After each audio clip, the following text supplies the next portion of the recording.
Alright, Kara, to get you started here, I went on the computer and found some cool fonts, framed it out so I can make a pattern. I'm going to take this pattern and print out a couple of copies so I can head them downstairs to where the shop is. As you see here, I've got the patterns all printed out. I'm going to head them down to the shop. I'll cut these down to size so that they'll fit properly on the plywood that I'm going to use.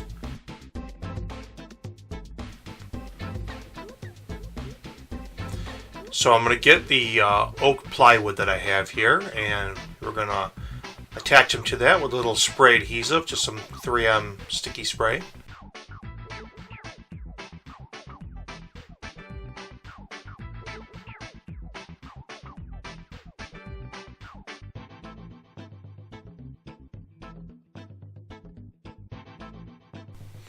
And now we've got the plywood all laid out, and these will be my patterns. So I bring it over to what's called the miter saw.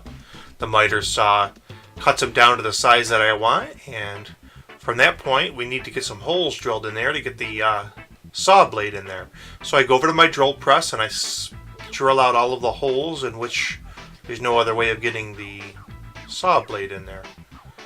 We cut these on what's called a scroll saw, and it allows you to do really intricate cutting, and we're going to start out by cutting them to size, do the outside dimensions.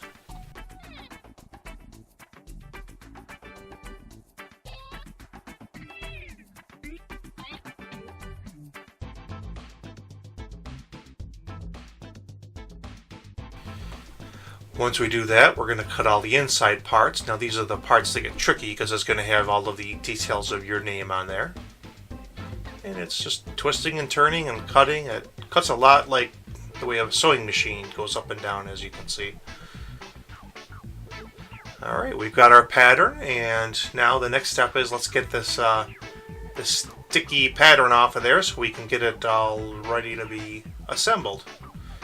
And that's the outside frame, and you can see how I kind of laid it out here. And now we just need that backer board that we can attach to the back of it. And I just cut out a third one here, and there we go. It's all ready to go, but you don't want wood on white. So what my trick is, what I like to do is I like to pull out the old scrapbooking paper. I've got stacks and stacks of it. I got about 5 or 6 of those containers, and I just look through for something that might complement that wood. A darker color, maybe stripes, maybe polka dots. But what I ended up coming up with was something that had pink and black on it, which actually worked out pretty well. I was able to sort of turn it to an angle there, as you see, and I got a good pattern going.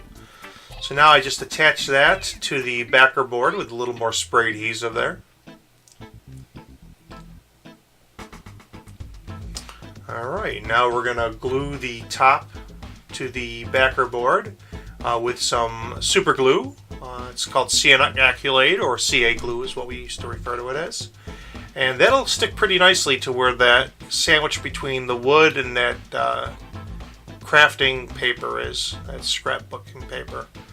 And now comes the clamps, and there are a lot of clamps.